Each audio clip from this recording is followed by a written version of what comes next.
Good morning student. आज हम क्रिस्टलीय ठोस के एक बहुत ही महत्वपूर्ण हेडिंग क्रिस्टलीय जालक के बारे में पढ़ेंगे कि क्रिस्टलीय जालक क्या है। यदि हम क्रिस्टलीय ठोस की बात करें तो इसमें परमाणु एक नियमित क्रम में लगे होते हैं और उस प्रकार वो एक इकाई कोशिका बनाते हैं। और वो इकाई कोशिका को आप इस तरह समझ सकते हैं जैसे माचिस, एक छोटी सी यूनिट। किसकी छोटी यूनिट? जैसे 8-10 माचिसों का एक बंडल होता है, जैसे माचिस का पुड़ा कहा जाता है। यदि उसमें एक सिंगल माचिस की बात करें तो वो इकाई हो सकती है, और वो जो पूरा पुड़ा है वो क्रिस्टलीय जालक हो सकता है। तो क्रिस्टलीय जालक क्या है कि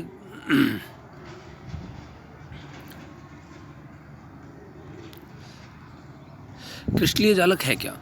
यहाँ पर यदि आप केवल इतनी परिभाषा भी लर्न कर लेते हैं तो उससे भी काम चल जाएगा कि क्रिस्टल में अवयवी कण मतलब जो निर्माणकारी जो तत्व हैं, क्रिस्टल में अवयवी कणों की तीनों विमाओं में अर्थात त्रिविमीय व्यवस्था को क्रिस्टल जालक कहते हैं।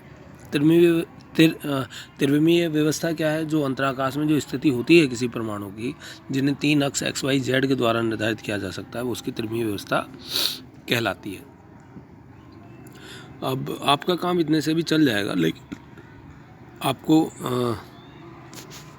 कॉपी में लिखना सारा ही है, जिससे कि आपको समय पढ़ने पर पूरा समझ में आ जाए कि त्रिविमीय आकाश में किसी क्रिस्टल की इकाई की एक नियमित व्यवस्था होती है, और क्रिस्टल में इकाइयों की इस नियमित व्यवस्था को ही त्रिविम जालक या क्रिस्टल जालक कहा जाता है।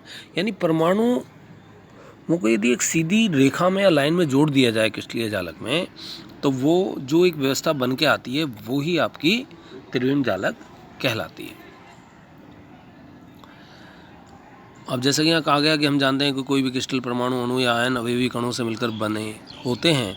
जब इन अवयवी कणों को आपस में रेखा द्वारा जोड़ दिया जाता है, मिला दिया जाता है, तो क्रिस्टल जालक का आरेख प्राप्त होता है। ये क्रिस्टलीय जालक का आरेख है।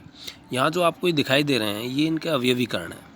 ये येलो वाले, रेड वाले एक निश्चित व्यवस्था में ये कण आपस में जुड़े हुए हैं। आप यहाँ देखें तो एक पूरे के पूरे, अभी मैं जब क्रिस्टल जालक की बात कर रहा था तो माचिस और माचिस के पुड़े की बात कर रहा था, तो ये जो पूरा का पूरा क्रिस्टल है ये माचिस का पुड़ा है। और यदि इसमें एक यूनिट सेल की बात करें तो ये माचिस है। तो जो छोटी से छोटी जो क्रिस्टलीय जालक की इकाई है वो उसकी इकाई कोशिका जो कहलाती है, यूनिट सेल कहलाती है, जिसे हम आगे डिस्कस करेंगे। बहुत ही इंपॉर्टेंट है यूनिट सेल को भी। आप देखें ना, हर बिंदु से यूनिट सेल आपस में जुड़ी हुई है। अब यदि किसी क्रिस्टल में आयनों से मिलकर बना है, अर्थात यदि किसी क्रिस्टल में अवयवी कण आयन है तो आयनिक जालक कहलाता है। यदि किसी क्रिस्टल में परमाणु सहसंयोजक बंध द्वारा बंधे हुए हैं तो उन्हें सहसंयोजी क्रिस्टलीय जालक कहते हैं। ऊपर चित्र में दर्शाए अनुसार प्रत्येक अवयवी कण एक बिंदु द्वारा दर्शाया जाता है, जिसे जालक बिंदु या जालक स्थल कहते हैं। तो इस तरीके से आप इसकी पूरे की रीडिंग कर लोगे, अब आपके आसानी से ये पूरा समझ में आ जाएगा। वही बातें बार बार रिपीट की गई हैं, पर लिख लेना आप इन चीज़ों को। अंडरलाइन केवल वहीं करनी है। क्रिस्टलीय जालक में यदि बात करनी है तो वो 2 लाइन जो ऊपर की एक डेफिनेशन है वो अपने आप में पूर्ण है। अब आ जाता है हमारे पास क्रिस्टलीय जालक के लक्षण, जिसमें सबसे पहला हमारे पास लक्षण है कि क्रिस्टलीय जालक में स्थित प्रत्येक बिंदु को जालक बिंदु कहते हैं। अभी जो हम क्रिस्टलीय जालक की बात कर रहे थे कि यदि एक माचिस की हम बात करें तो इसमें जो प्रत्येक बिंदु है क्रिस्टलीय जालक में, ठीक प्रकार से ड्रॉ हो नहीं पाता है इसमें ये, तो इसमें ये जो कोनों पर जो भिन्न भिन्न कलर के जो पॉइंट दिखाई देते हैं, ठीक है,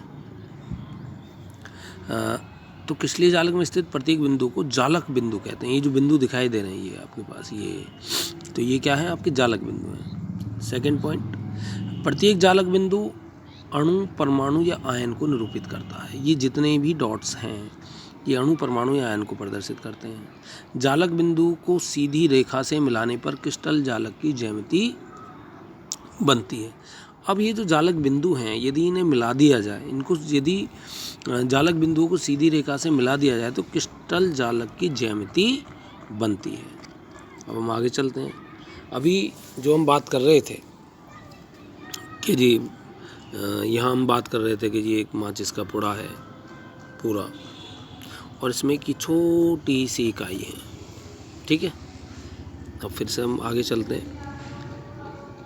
इसी को इकाई कोशिका कहा जाता है। यूनिट सेल, इकाई कोशिका या यूनिट सेल क्रिस्टलीय जालक की छोटी से छोटी इकाई जिसकी बार बार पुनरावृत्ति होती है उसे यूनिट सेल कहते हैं। यानी एक पुड़ा कैसे बनता है माचिस का, कि उसमें माचिस के ऊपर माचिस, यानी माचिसों की पुनरावृत्ति होती है, रिपीटिशन होता है।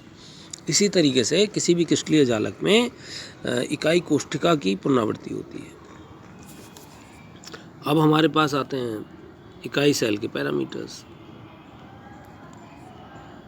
Parameters of unit.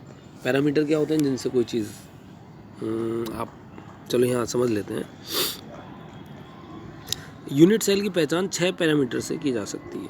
अब हम आगे ही चलते हैं यहाँ से सेकंड क्लास, क्योंकि 2 क्लास का वर्क डल चुका है, वीडियो अभी तक डला नहीं है उनका।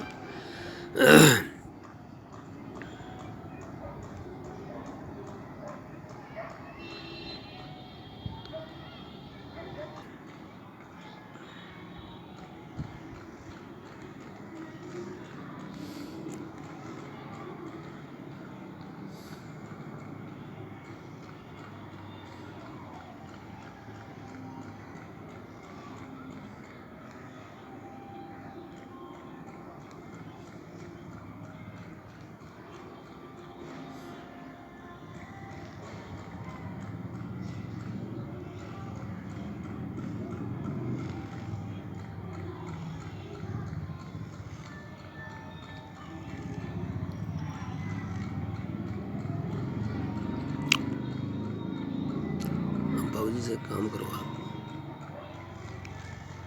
यहीं करो।